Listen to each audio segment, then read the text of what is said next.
Медицинските сестри се исклучително важни за секоја заедница, а овде во Австралија тоа е високо ценета и барана професија.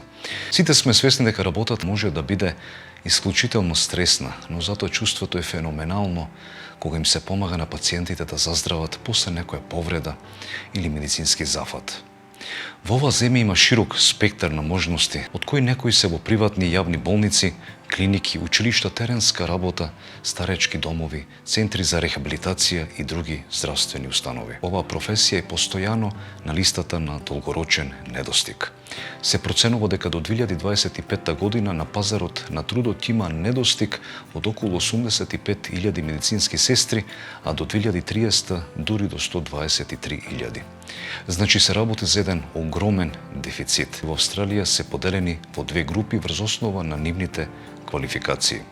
Првата е регистрирана дивизијата 1, а втората одобрена медицинска сестра од дивизијата 2. Регистрирана подразбира поседување правилна диплома, а додека одобрените медицински сестри тие пак се со пониско ниво на образование, тоест некаков курс или така наречена напредна диплома за стручна програма. За да работите во Австралија мора да исполнувате неколку услови. Прво, да се регистрирате во одборот за медицински сестри и акушерство на Австралија. Второ, да го положите тестот за проценка на квалификациите пред Австралискиот совет за акредитација. И трето, да ги исполнувате условите за работна и иселеничка виза за Австралија. За да може некој да работи, потребно е да се регистрира во одборот за медицински сестри и акушерство на Австралија и да добие официјална лиценца. Постојат два вида барања што треба да се исполнат. Под број 1 е познавање на англискиот јазик, потребната постигната просечна оценка е 7, под услов ниту еден од 4 дела да не добие оценка пониска од 7. Вториот услов е проверка на криминалното миното, односно дали кандидатот е обвинет за кривично дело, казнево со затворска казна од 12 месеци или повеќе, и дали кандидатот е осуден или прогласен за кривично дело за кое е предвидена затворска казна. На трето место, или ако се преведи на македонски, би звучело континуиран професионален развој. Оваа програма се однесува за подобрување и проширување на знаењата, вештините и искуството неопходни за успешно извршување на работата. За исполнување на овој критериум потребно е да се исполни квотата од 20 часа во оваа програма. Четвртото место и припаѓа на завршната пракса, односно медицинските сестри треба да поминат одреден временски период на пракса во областа за која се квалификуваат, за да бидат запознаени со реалните потреби и предизвици на работното место на кое конкурираат. Должината на практичниот дел зависи од областа и аплицираат за лиценца.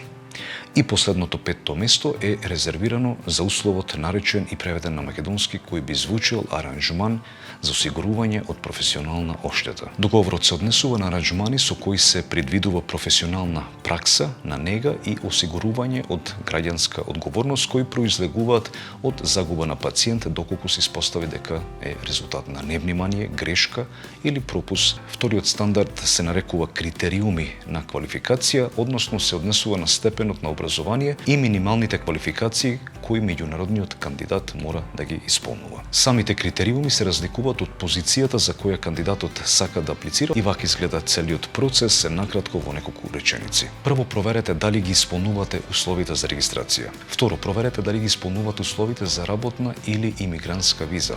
Под број 3, поднесете потребната документација до соодветното здружение, односно до Австралиската агенција за регулирање на здравствените лекари. И на крајот, одборот за медицински сестри и акушерство во Австралија ќе процени дали ги исполнувате условите за регистрација и ќе ви даде лиценца доколку е тоа така. Избор 2 за просечните примања овде во Австралија. На почетокот одма треба да се спомни дека висината на платата зависи образованието кое го има и годините на работното искуство. Со соодветна факултетска диплома годишно ќе заработува од 118 до 123.000 австралиски долари. Дивизија 1 годишно ќе запише примања од 62.000 до 86.000 австралиски долари. Со одобрена дивизија 2 има примања од 56 до 59.000 долари. И на крајот асистент медицинската сестра годишно заработува од 52.000 до 57.000 австралиски долари. На списокот на дефицитарни занимања на моментално важечката листа на долгорочниот и краткорочниот недостиг се наоѓаат неколку видови области каде што се потребни медицински сестри. Тоа се грижа за стари луѓе, периоперативна нега, ментално здравје, педиатриска медицинска сестра, хируршка медицинска сестра, општа медицинска сестра во соба за итни случаи и на крајот медицинска сестра за грижа за лица со попреченост во развојот. На крајот се надевам дека ова видео беше од каква таква помош за сите вас кои сте со план или сте со намера да работите во Австралија во медицинската област, а за сите останати кои го гледат каналот Австралијски живот, секој добри и се гледаме со наредно видео.